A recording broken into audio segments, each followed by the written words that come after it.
Estimados estudiantes, gradistas, bienvenidos a Corriente Civilista.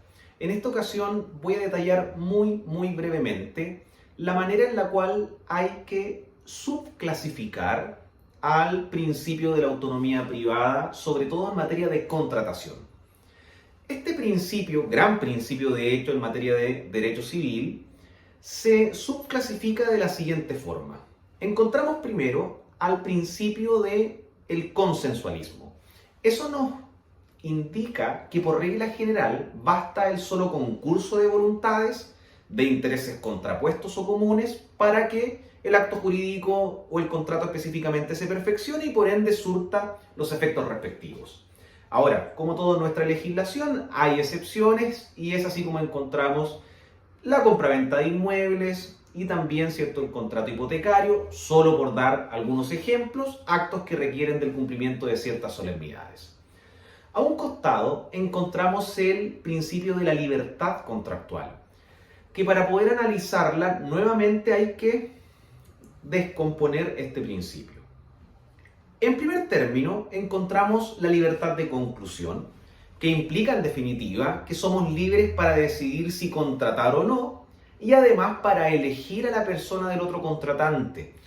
Si bien eso es la regla general máxima, porque de eso se trata sobre todo la libertad económica, en materia de contratación respecto de servicios básicos, agua, electricidad, existe una limitación importante, porque independiente de la región en donde vivan, por regla general ya existe un contratante fijo que ha sido proyectado monopólicamente, pero legalizado por el Estado para poder obviamente prestar ese servicio y lamentablemente no podemos decidir por regla general, ¿ya?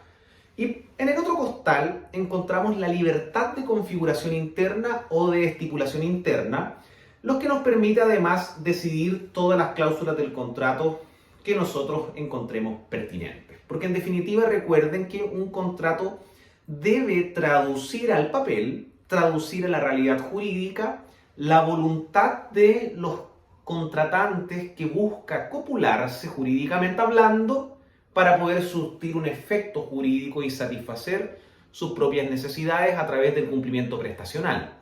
Lógicamente que, en definitiva, esas estipulaciones no deben ser contra la ley, contra el orden público, la moral, las buenas costumbres, los límites básicos a la autonomía privada, se entiende. Luego encontramos otro principio que es el del efecto relativo de los contratos. Celebrado que sea un negocio jurídico, lo lógico es que surta efectos obligacionales en las partes que lo han celebrado. Hay excepciones en materia de contratación, de hecho en la teoría general del derecho de contratos eso se estudia, que tiene que ver con la promesa de hecho ajeno, la estipulación a favor de otro, e incluso si somos más agresivos podemos llegar a la conclusión de que en materia de derecho colectivo del trabajo podrían existir excepciones a esta teoría general, como serían los acuerdos de negociación, por dar un ejemplo, o el contrato colectivo del trabajo genéricamente hablando. Y luego al final nos queda en definitiva la fuerza obligatoria del contrato e intangibilidad de este. Ojo, el 1545 del Código Civil establece que todo contrato legalmente celebrado es una ley para los contratantes y este no puede ser invalidado sino por el consentimiento mutuo o por causas legales. Vamos por parte. Cuando hablamos de que pueda ser invalidado ese negocio por el consentimiento mutuo, que duda cabe que estamos hablando del mutuo disenso o resiliación. Pero cuando se habla de estas causas legales que generan la aniquilación del contrato, pareciese que estamos en medio de una cláusula vacía o de una puerta entreabierta para poder discutir sobre a qué hace referencia aquello.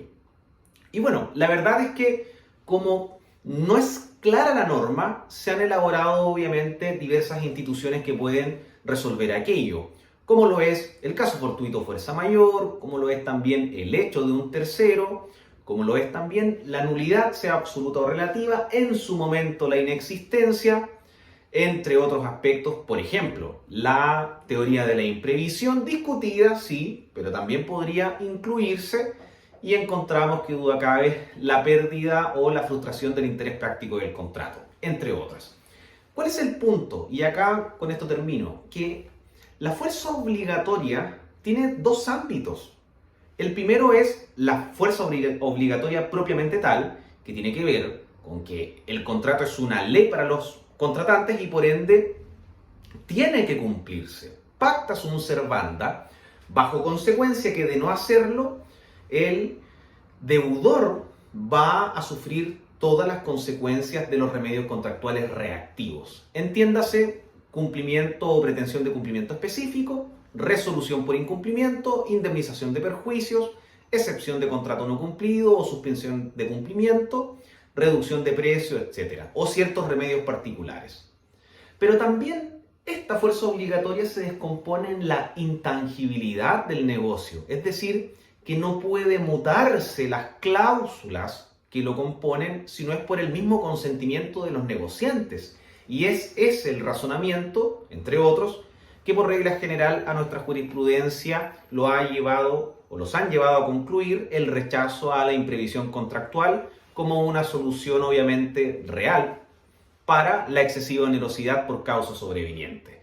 La solución de los tribunales a mí me parece errónea, la verdad. O sea, si ustedes comparan el proyecto de soluciones que irradia el derecho comparado y los instrumentos de soft law que vienen a regular la excesiva onerosidad, lógicamente se darán cuenta que estamos cerca de 15 años desaventajados en la solución de un problema contractual tan importante como aquel.